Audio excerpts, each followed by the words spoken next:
उसको रखा गया है। मगर साथ साथ आज इलेक्शन कमिश्नर ने 2017 के कॉर्पोरेशन की तारीख को डिक्लेयर कर दी है। 21 फरवरी अपने यहाँ पर मुंबई में थाना में कॉर्पोरेशन का इलेक्शन होगा इंशाअल्लाह। काफी सियासती पार्टियां जो 5 साल से घूम रही है आपके सामने काफी दिखाई देंगे, कुछ लोग आएंगे। एक चीज आपने भी देखा, हम सब ने मिलकर देखा कि इतने वर्षों से हम लोग अपना कीमती वोट जो संविधान ने हमको दिया है, डेमोक्रेटिक कंट्री में हमको जो पावर दिया है वोट यूज करना, वो कीमती वोट हम उन लोगों को देते आए जिन्होंने हमारा वोट तो लिया, इलेक्शन से पहले हमारे चौखट पर आए, हमसे हर किस्म के वादे किए, मगर जीतने के बाद कोई काम हमारी बस्तियों में नहीं हुई। आज चाहे कुल्ला देख लो, गोवंडी देख लो, पूरी बम्बई की हालत अगर मैं आपको बताऊं देख लो, तो क्या कोई सड़कें इस तरह की है जहां पर हम सुकून से चल सकते हैं? मेरे भाइयों बुजुर्गों, हालत तो यह है रस्तों की कि लोगों ने केस फाइल किया है, हामिला ऑटो ने कहा है कि इस तरह रास्ते हैं कि हमको ऑटो रिक्शा में बैठने के लिए डर लगता है। क्या इन्हीं रास्तों को बनाने के लिए हमने इस तरह के कॉर्पोरेटर्स को चुनकर कॉर्पोरेशन में भेजा था? क्या यही दिन देखने के लिए हमने इनको वोट दिया था कि ये जाएंगे? पहले आए थे हमारे विकास का बात करने कि हम तुम्हारा विकास करेंगे, काम करेंगे, मगर विकास तो सिर्फ उन्हीं का हुआ, तिजोरियां तो सिर्फ उन्हीं की भरी, जेल तो सिर्फ उन्हीं की भरी, मगर हमको यहाँ पर कुछ नहीं मिला। मेरे भाइयों, हकीकत नहीं। अगर कोई कहे यहाँ पर कि नहीं यहाँ के रोड अच्छे हैं, या बस्ती सुधर गई है, या पानी की तकलीफ खत्म हो गई है, या हमारी जो जर्जर बिल्डिंगें थी वो बन गई है, तो मैं कहूंगा भाई साहब बता दो मुझको के कहां बना है। परसों से सत्ता में रहे, इक्तिदार में रहे, चाहते तो कर सकते थे। 37,000 करोड़ का बजट था पूरे मुंबई का, कॉर्पोरेशन का हाईएस्ट बजट है। कितने राज्यों के, कितने स्टेटों का इतना बड़ा बजट नहीं है जितना बड़ा बजट मुंबई म्युनिसिपल कॉर्पोरेशन का। मगर क्या यूज हुआ हमारे इलाकों में? कॉर्पोरेटर्स ने तो यूज किया, लेकिन हमारे इलाकों का कोई विकास नहीं किया। क्या कोई स्कूल हमारे इलाकों में बनी? क्या कोई अस्पताल हमारे इलाकों में ऐसे बने कि जो हम गरीबों का मुफ्त को इलाज कर सके? अरे आज जो स्कूल और अस्पताल है म्युनिसिपैलिटी की, वो भी बंद हो चुकी है। उसको चालू करने की भी कोशिश नहीं की जा रही है, बस वे कोशिश ये की जा रही है कि फिर से किस तरह लोगों के बीच में जाए, झूठे वादा करे और अपना वोट खींचे जाए। मगर हम मुंबई के लोग हैं भाई, एक बार बेवकूफ बने, 2 बार बने, तीसरी बार ऐसा बेवकूफ बना के लाल मारेंगे कि समझ में आ जाएगा सबको हिसाब। याद है ना भाई, 5 साल पहले आए थे, क्या बोला था? अब याद नहीं दिलाना, सीधा 21 तारीख को उसको अपने याद आ जाना चाहिए। वो हालत कर गया अपने को, पूरी मुंबई का ही हालत कर दिया इन लोगों ने। 2014 का चुनाव आया असेंबली का, अल्हम्दुलिल्लाह कुर्ला हल्के से हमने एक उम्मीदवार खड़ा किया, अविनाश बर्वे। आप लोगों ने उस वक्त भी एकजुट होकर माशाअल्लाह 24,000 के करीब उसको वोट दिए। हार जीत अल्लाह के हाथ में, हार जीत का फैसला अल्लाह के हाथ में। मगर एक चीज ये समझ में आई कि माशाअल्लाह उस वक्त भी 24,000 लोग हमारे साथ थे। वो हमारी ताकत थी। आज भी पहली बार मुस्लिम से इत्तेहाद मुस्लिमीन ने मुंबई में कदम रखा था, उधर हमने कुर्ला के मां बहन बुजुर्ग दोस्तों ने भरोसा कर 24,000 वोट दिया उसको। अब मेरे भाइयों, सोच समझ के वोट देना। जिन्होंने नहीं दिया है, मैं गुजारिश करूंगा, दे के 5 साल पछताने से बेहतर है उनको वोट दो जो आपका काम में विश्वास करते हैं, जो काम करके दिखाते हैं। देख लो हमारे कायद का क्या सपना था। जब जनाब बैरिस्टर असदुद्दीन ओवैसी साहब, जनाब अकबरुद्दीन ओवैसी साहब महाराष्ट्र को आए तो बोले एक सपना ये है वारिस भाई कि जो काम हैदराबाद में हम कर रहे हैं वही काम हमको महाराष्ट्र में बने पूरे हिंदुस्तान में। देखिए आप जब हैदराबाद में Owaisi school of excellence, Owaisi hospital, junior colleges, medical colleges, और हर दिन कुछ ना कुछ ओवैसी हॉस्पिटल से, ओवैसी कॉलेजों से इमदाद ताउन हर चीज होती है। इतना ही नहीं, अगर आपको हॉस्पिटल में इलाज कराना है 30 रुपए का आपने कार्ड बना लिया, 3 महीने तक इलाज बिल्कुल मुफ्त। क्या मैं पूछना चाहता हूं, कुर्ला, गोवंडी, चंडीवली, पूरा मुंबई में है कोई ऐसा हॉस्पिटल बनाया क्या किसने? इंशाअल्लाह अगर अब यहां से चुन के आए इंशाअल्लाह ताला जो काम हैदराबाद में किए क्या भी करेंगे। क्योंकि मजलिस से भाई जमात है, ये आपकी अपनी जमात है, आपकी अपनी पार्टी है। आज तक हमको लगता था अरे किसको देंगे, बीजेपी शिवसेना को नहीं दिया, चलो जाने दो, एनसीपी को दे दो, जाने दो कोई भी कांग्रेस को दे दो।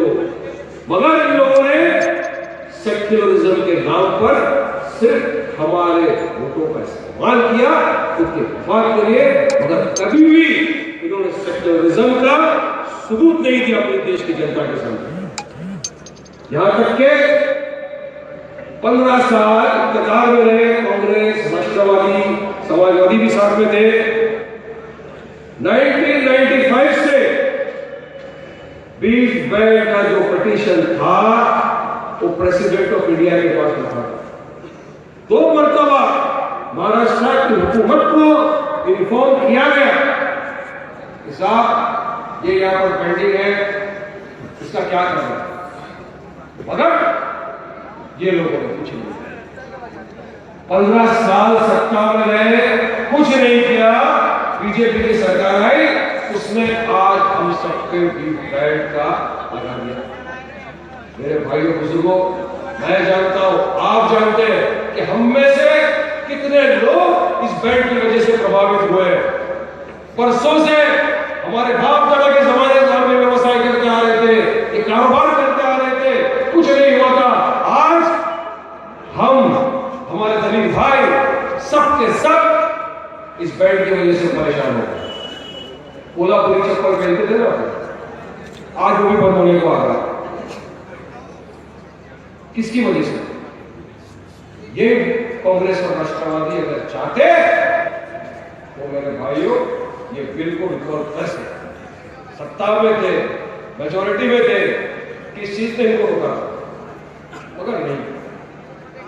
रिजर्वेशन का मामला, कमेटियों के रिपोर्ट है, रंगनाथ मिश्रा कमेटी का रिपोर्ट आया, सच्चर कमेटी का रिपोर्ट आया, कुंडू कमेटी का रिपोर्ट आया। हर रिपोर्ट ने एक ही चीज कहा कि मुसलमान इकोनॉमिकली, सोशली एजुकेशनली बैकवर्ड। अरे हम कास्ट की बुनियाद पर रिजर्वेशन नहीं मांगते, हम सोशली एजुकेशनली बैकवर्ड के ग्राउंड पर रिजर्वेशन मांग रहे हैं। साहब वारिस खुराना के बेटे के रिजर्वेशन नहीं मांग रहा था, उसके लिए रिजर्वेशन मांग रहा था। जिस माँ बाप का एक अरमान है कि मेरा बच्चा भी आईपीएस ऑफिसर बने, मेरा बच्चा भी आईएएस ऑफिसर बने, और आगे से काम मिलाकर सबके साथ खड़ा हो और मेरे हिंदुस्तान देश को मजबूत हो, ये कारगर कमेटियों के रिपोर्ट टेबलों पर पड़े रहते। 1.5 साल तक महबूब रहमान कमेटी का रिपोर्ट पृथ्वीराज चौहान के टेबल पे पड़ा था, मगर क्या चीज से रोका था? मेजॉरिटी में थे, बिल इंट्रोड्यूस कर सकते थे, पास कर सकते थे, एक पक्का कानून बना सकते थे, मगर नहीं थे, क्योंकि उनकी नीयत थी ना रिजर्वेशन करने की नीयत थी उनकी, ना बीफ बैंक को भोगने को। हाईकोर्ट में पिटीशन गई, बीफ बैंक की तो मजलिस इत्तेहाद मुस्लिमीन की तरफ से आपके इस खादिम ने इंटरवेन किया था, हम पिटिशनर बने थे और हमको रिजर्वेशन की बात हुई। सबसे पहले अगर किसी ने आवाज उठाई पूरे हिंदुस्तान में तो सिर्फ और सिर्फ हमारे आपके कायद जनाब सरस्वती उसके बाद ऐसा कहा बरसाती बिल्डर ये सब बाहर यहाँ रिजर्वेशन मिलना चाहिए। अरे क्यों नहीं दिया आपने? जब 5% रिजर्वेशन 15% रिजर्वेशन जॉब में आप ऑर्डिनेंस निकाल सकते थे तो आपने बिल क्यों नहीं पास किया? क्यों बिल इंट्रोड्यूस नहीं किया? बीजेपी सरकार है उसने हमारा रिजर्वेशन निकाला। आज मुंबई का हाई कोर्ट कहता है कि 5% रिजर्वेशन एजुकेशन में मिलना चाहिए, मगर ये लोग नहीं। आज बीजेपी की सरकार सत्ता में तो नहीं। यही कांग्रेस, यही राष्ट्रवादी, यही समाजवादी पार्टी वाले अगर हमारा बराबर काम करते तो आज ये कई दुनिया की सत्ता में नहीं बैठते। इनकी नाकामयाबी की वजह से आपको सत्ता में, इनकी नपुंसकता की वजह से आपको सत्ता में मानते इल्जामात होंगे। अरे मैं तो जीता जागता सबूत हूं इनकी सोच का, इनकी आइडियोलॉजी का और इनके पीछे से लगे हुए जनता का जीता जागता सबूत हूं।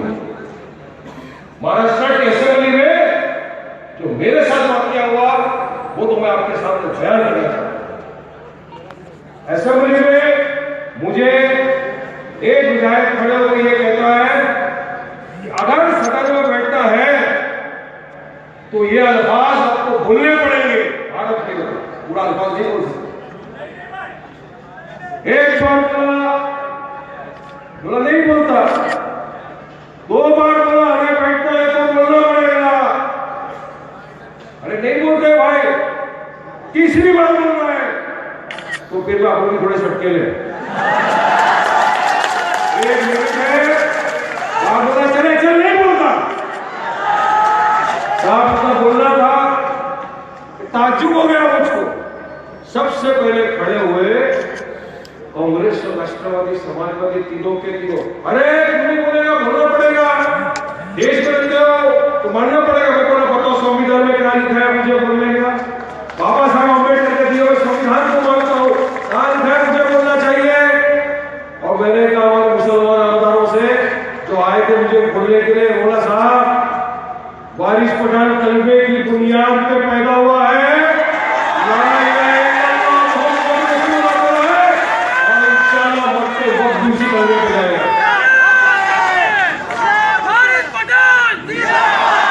सस्पेंड करेंगे। मैं बोला चलो क्या फर्क पड़ता है, क्या फर्क पड़ता है, कर दो सस्पेंड, कोई फर्क नहीं पड़ता। अरे अपन ईमान वाले कुर्सी का अगर इनको है कि कुर्सी गई तो खत्म हो जाएगा। अरे हमको अपने कुर्सी के काम करने वाले हो गए भाई, हक से काम करके दिखाते हैं, डरते नहीं है। इनकी बीजेपी की बोला वेलकम, दोनों मिलकर आ गए, मेरे को निलंबित कर दिया, सस्पेंड कर दिया, 15 दिन के लिए सस्पेंड हो गया। मगर पूरे देश ने, यहाँ मेरे बेटे भाई दोस्त बुजुर्ग मेरी माँ बहनों ने देखा कि असल में बीजेपी की बी टीम कौन थी।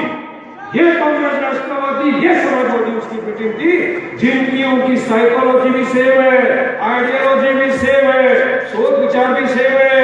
अरे हद तो ये हो गई साहब कि इनके वाइस प्रेसिडेंट को और बयान करते हैं और महाराष्ट्र असेंबली के अंदर इनके विधायक को सोचते। अरे आपस में नहीं है एक दूसरे। तो ये था इनका असली चेहरा, जो सेक्युलरिज्म के नाम पे आपसे उसे वोट मांगते थे। उनको मैंने नहीं, कुदरत ने बेनकाब किया, पूरे देश के सामने बेनकाब किया। दूसरी तरफ देखो क्या बेटा, साइकिल पंचर तो चली रही थी, चल रही थी ना पंचर, एक टायर इधर एक टायर उधर, हैंडल लेके घूम रहे। इसका घर नहीं संभाल सकते। यहाँ पे लोगों को, बेचारे मासूम लोगों को बेवकूफ बना बना के वोट दिया कि हम ये कर देंगे वो कर देंगे।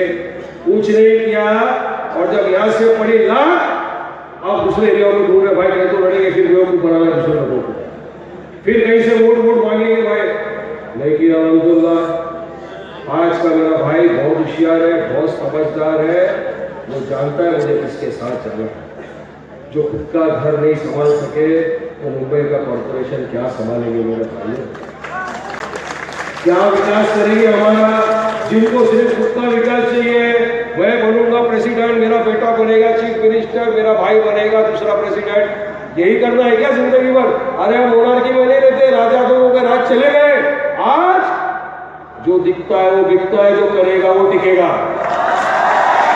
काम करेगा तो वोट मिलेगा, नहीं करेगा तो लात खाएगा और जाएगा। याद रख, ये है आज की तारीख का मामला। तो भाइयों ज्यादा कहने का मेरे पास वक्त नहीं है, सब दिन को सुनने के लिए बेकरार है, मगर कुछ दो अल्फाज बोलते जाऊंगा आपको कि 21 तारीख को अपने यहाँ चुनाव हो रहा है। ये वोट अपनी ताकत है, ये वो ताकत है जो हमको सामने खड़े रह के आंख से आंख मिला कर इसको टक्कर देने के लिए मजबूत कर सकता है। ये वो ताकत है जो हमारे आने वाले मुस्तकबिल को सुधार सकता है। अगर हमने जरा सी गलती कर दी मेरे भाइयों, इस बार चुप गए तो आने वाले 5 साल तक पछताना पड़ेगा। मेरे बुजुर्गों, दोस्तों, जमात मजलिस इत्तेहादुल मुस्लिमीन आपकी अपनी पार्टी, आज एक ऑल्टरनेटिव अगर ये सारे लोगों का कोई है तो सिर्फ मजलिस इत्तेहादुल मुस्लिमीन है। लेकिन हमको इसके लिए मुत्तहिद होना, एक होना होगा, इत्तेहाद पैदा करना होगा।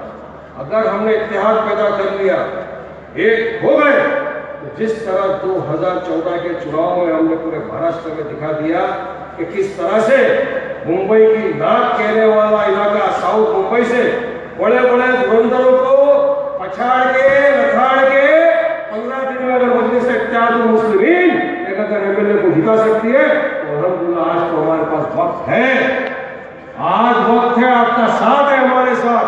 अगर हम सब एक हो गए, एक इरादा बना लिया, नहीं हमने सबको आजमाया, सबको वोट दिया, परसों से देते आए, एक बार अगर मजलिस इत्तेहादुल मुस्लिमीन को भी आपने वोट देकर देखा तो इंशाअल्लाह मैं जुबान देता हूं कि आपको नाराजगी नहीं होगी। ये मेरी याद रखना बात नहीं,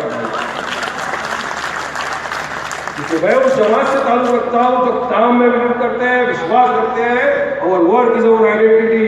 हम सिर्फ बोल बच्चे लेके चले नहीं जाएंगे, आपके साथ या आपके बीच में रहेंगे और इंशाअल्लाह कॉर्पोरेटर जितने भी चुन के आएंगे आपका काम करेंगे, आपके अपने काम देख रही है आगे चलिए। आपसे गुजारिश करके रिक्वेस्ट करके अपनी बात को खत्म करता हूँ कि 21 फरवरी को हर इंसान अपने अपने हल्के से निकल कर आए, मजलिस इत्तेहादुल मुस्लिमीन को मजबूत बनाए। क्योंकि आज अगर हमारे कायद बैरिस्टर असदुद्दीन ओवैसी साहब कुछ कर रहे हैं, बोल रहे हैं, आपके लिए मेरे यहाँ से दोनों की आवाज है। लिहाजा 21 तारीख को भाइयों ध्यान से वोट देना। और अब मैं बुलाने जा रहा हूँ हिंदुस्तान के शेर